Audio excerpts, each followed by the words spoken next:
welcome to Unfiltered, the mini episode where Tanya rants or raves about a topic she's passionate about.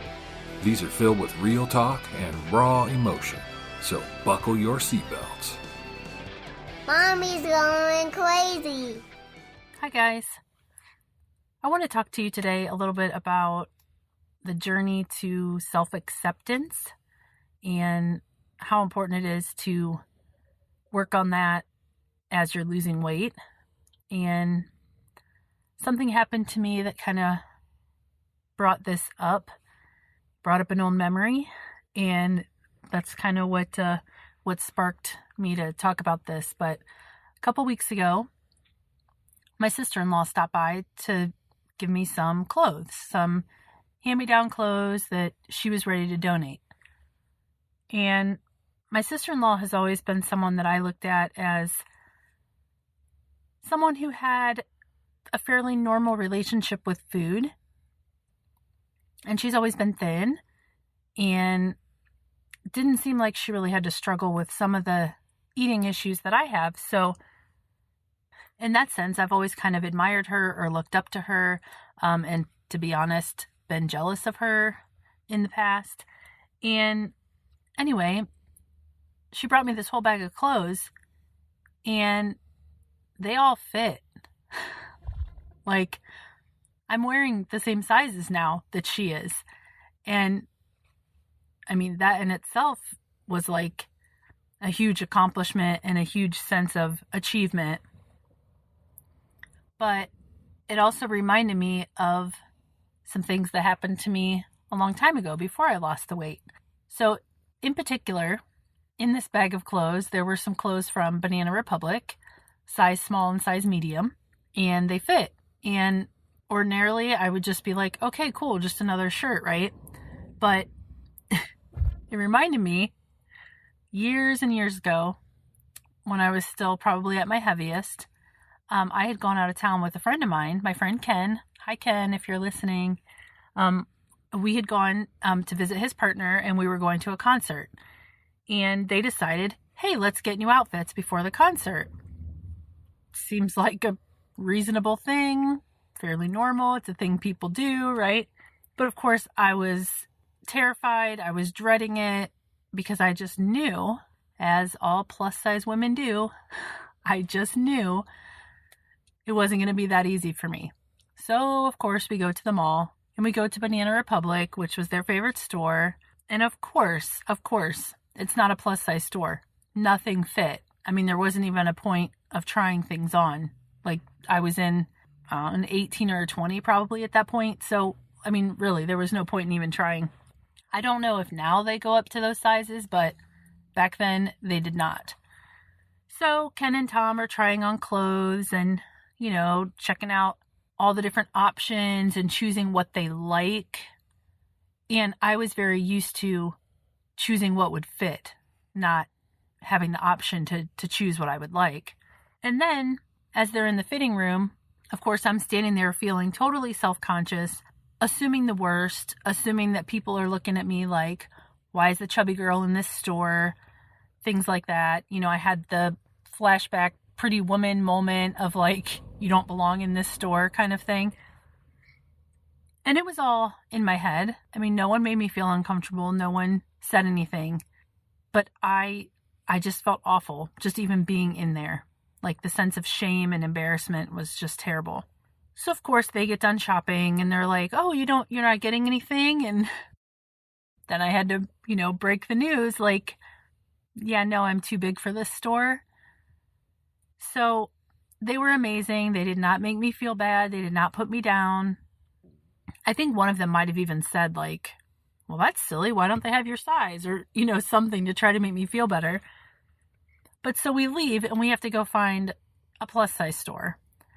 And we ended up at Dress Barn Woman, which is a lovely store. They have lovely clothing, but when you're leaving like Banana Republic, which is like at the time like super popular and trendy, and you're going to Dress Barn Woman, it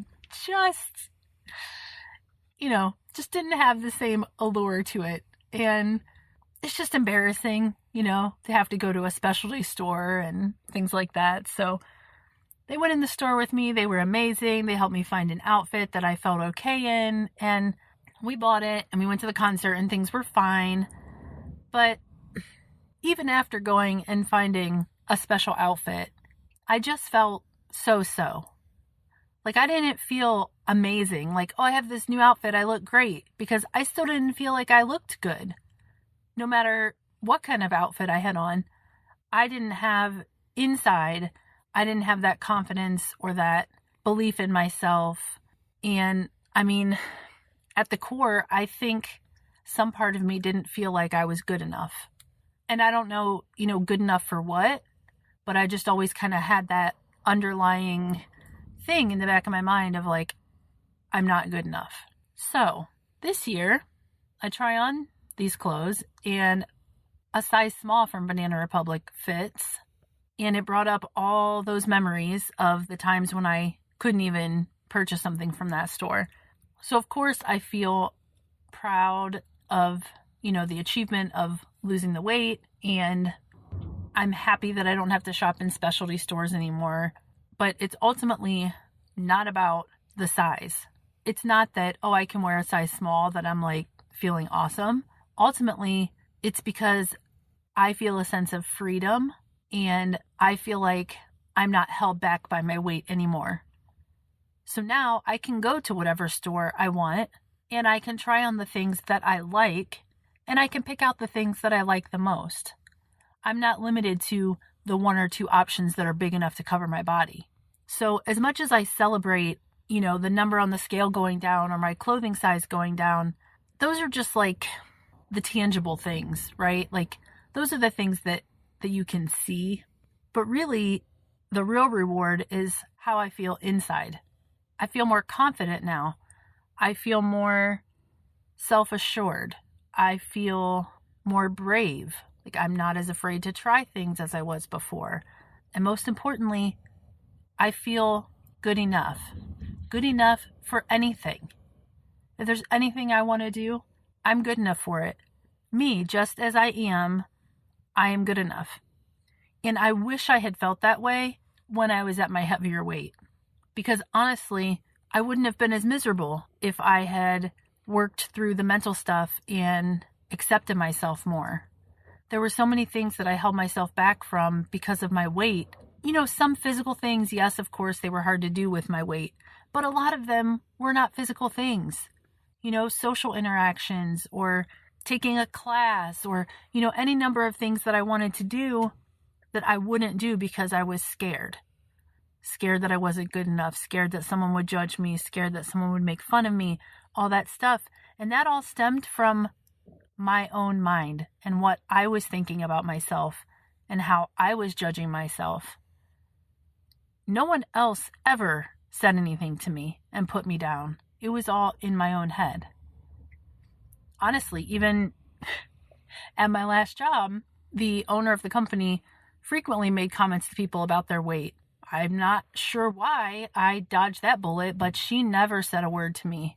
Like I've never really had anyone put me down for it. It was all in my own head. So this year, the big thing that was different, I feel like because I have worked really hard on my mind and my thoughts and feelings about myself, when I did try on these smaller clothes, I was able to evaluate them without self-judgment.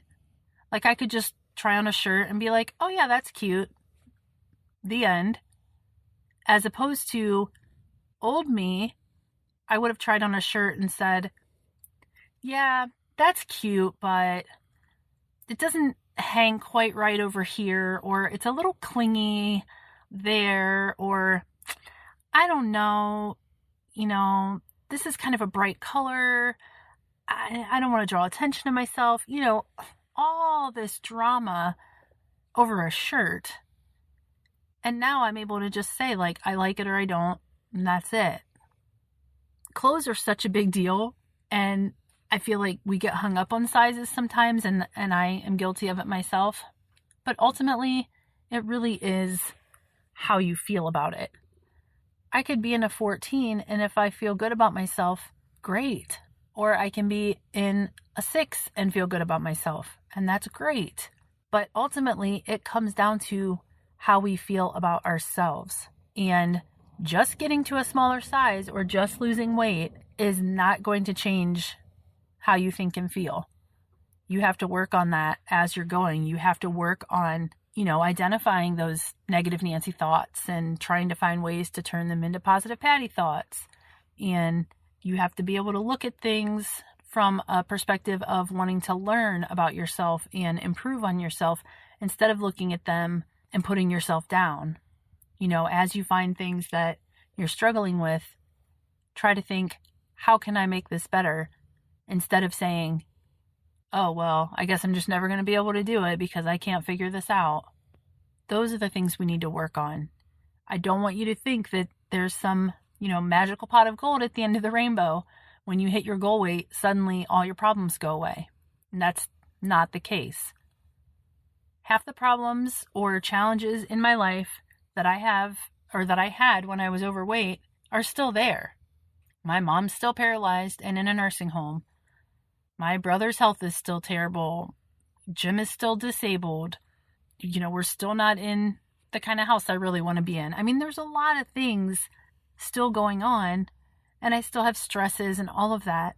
So none of that changed. The only thing that changed was my outlook about those things and my thoughts and feelings around those situations. I'm not a victim anymore to anything. I'm in charge of myself and my thoughts and feelings. I'm in charge of what goes into my mouth. I take complete ownership for all of my actions and behaviors. And that's really empowering. When you can get to the place where you're not blaming anyone else or blaming your circumstances, and you can actually just look at reality, how things are, and figure out a way to work with your circumstances. I mean, that's super empowering. Because if you get it in your head that something outside of you has to change in order for you to lose weight, then what's the point, right? Because you can tell yourself, oh, until, my family gets on board, I won't be able to lose weight. Then it'll be like a self-fulfilling prophecy. You won't lose weight because you will think that you can't because of those circumstances. But if you can get to a place of, I'm in charge of me and my thoughts and my feelings, and you can work on making your thoughts and feelings more positive, it will have huge ripple effect throughout all areas of your life, not just weight loss. I mean, I know it sounds cheesy, but even when I was a kid, you heard things about, the power of positive thinking and woo woo, and you think yeah, whatever, just think positive, everything will be great. It's not that everything is great, but the more positive you think about things, just the better your outlook is on everything, and the better your brain can go to work on solving problems and challenges.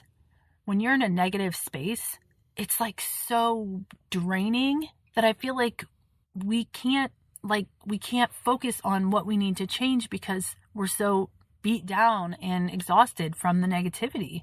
So it really does make a difference trying to look at the positive side of things. As usual, when I don't have a plan, I just start rambling.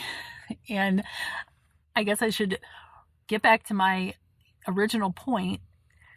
And that is just, I really want everyone to work on getting to a place of self-acceptance and self-love and treating ourselves as well as we treat our loved ones.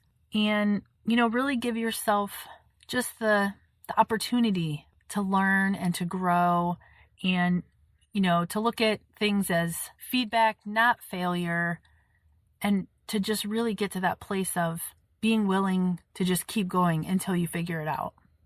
I started losing weight clear back in 2009. I thought I had worked through a lot of the mental stuff, but clearly I had not. And I just have such a different outlook on things now. I just really wish that I had gotten there sooner. And so that's why I'm sharing this, is because I want all of you to, hear this and hopefully spark a little bit of change in you and get you thinking about what you can do to take a baby step towards self-acceptance and, less self-judgment, because it will pay off huge. and it will be really worth it. And I know initially it's going to feel uncomfortable if you're not used to it, and it's going to feel like you're not being authentic, but just keep trying.